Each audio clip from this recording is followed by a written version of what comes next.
Hello guys, you are seeing Prime News Australia, where we show you the latest and important news of Australia in the fastest and reliable way. So come, let's start by not delaying. 25 big updates of the Australia, especially for you. Before proceeding in the video, comment by commenting from which state you are watching, and also like video, so that YouTube can reach this video to more people of Australia.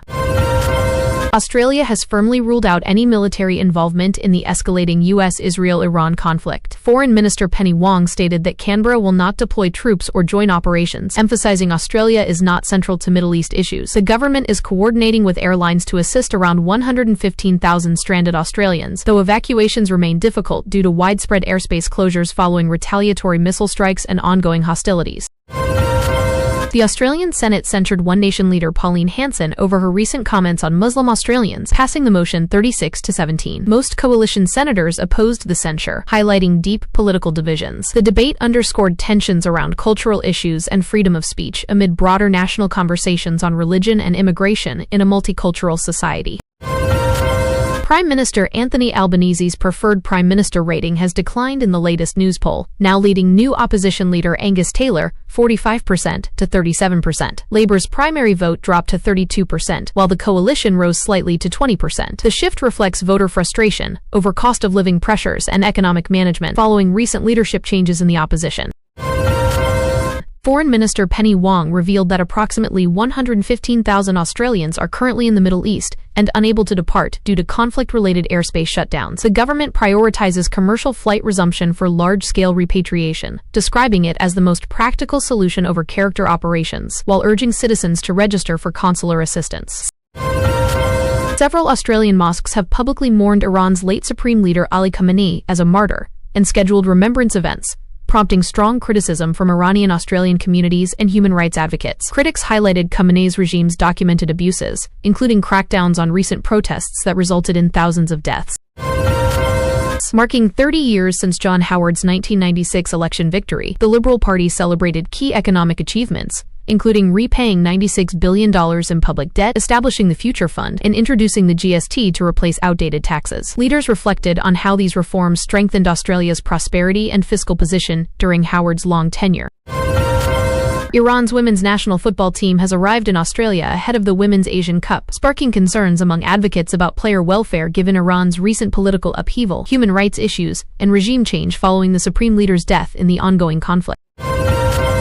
Prime Minister Anthony Albanese expressed support for U.S. efforts to block Iran from developing nuclear weapons, while standing in solidarity with Iranians opposing their oppressive regime. Foreign Minister Penny Wong called for Israel and the U.S. to clarify the legal basis of strikes and urged Iran to cease retaliatory actions to prevent further escalation.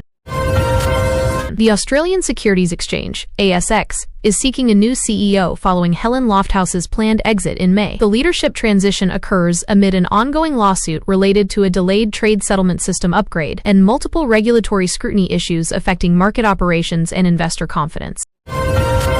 Record-breaking rainfall has triggered widespread flooding across inland Australia, described by the Bureau of Meteorology as weather whiplash after prolonged dry conditions. Some regions received more rain in days than in the entire previous year, severely impacting South Australia, Victoria, New South Wales, and parts of the Northern Territory.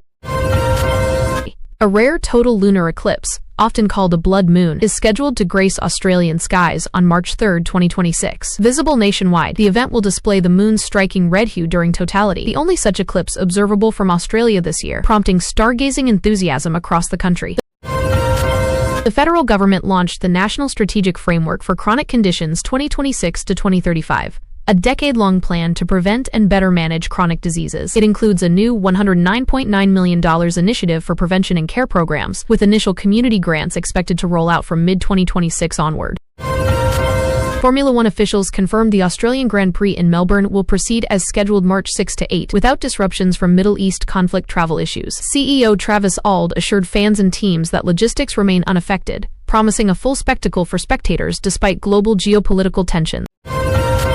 Severe weather warnings persist for heavy rain, thunderstorms, and flash flooding across South Australia, Victoria, New South Wales, and parts of the Northern Territory. Authorities report once-in-a-generation downpours in some areas, urging evacuations and caution as major rivers and urban zones face inundation risks. New opposition leader Angus Taylor reacted sharply to a journalist's question about Australia's stance on Islamic State-linked individuals in Syrian camps, calling it activist journalism in a tense exchange. The incident reflects heightened political rhetoric as the coalition repositions under fresh leadership. Foreign Minister Penny Wong condemned the Taliban's ongoing treatment of Afghan citizens and extended the DFAT crisis registration portal to Australians in the UAE and Qatar amid regional instability. The move aims to improve consular support and tracking during the broader Middle East crisis. Motorists face potential petrol price increases in the coming 7 to 10 days due to supply disruptions from the Iran conflict. Analysts warn of volatility if the Strait of Hormuz faces threats, with flow-on effects likely to impact Australian fuel costs and inflation pressures. Shadow Minister James Patterson highlighted risks to global oil supplies from potential Iranian actions in the Strait of Hormuz following U.S.-Israel strikes. He urged the government to strengthen domestic oil reserves, noting past inadequacies and the likelihood of higher prices affecting everyday Australians. Singer Delta Goodrem has been selected to represent Australia at the 2026 Eurovision Song Contest, exciting fans with her upcoming international performance. The announcement signals high expectations for her to showcase Australian talent on the global music stage in what promises to be a competitive year. News Corp Australia's leader declared 2026 a make-or-break year for the news media industry, calling for rapid adaptation to digital shifts, audience changes, and economic pressures facing traditional outlets in an evolving information landscape. Major flooding alerts now stretch from Darwin in the north to Melbourne in the south, following exceptional rainfall events. Emergency services report evacuations, road closures, and infrastructure threats in multiple states as communities grapple with sudden deluges after extended dry spell. Australians in Dubai and other Gulf locations described sheltering during air raid sirens amid the escalating conflict. The government continues urging registration via consular portals to provide support and updates for citizens caught in the regional turmoil. The Albanese government reiterated backing for U.S.-Israel actions against Iran's nuclear ambitions, but stressed that legal justifications remain the responsibility of those nations. Officials called for immediate de-escalation to avoid broader regional consequences and civilian suffering.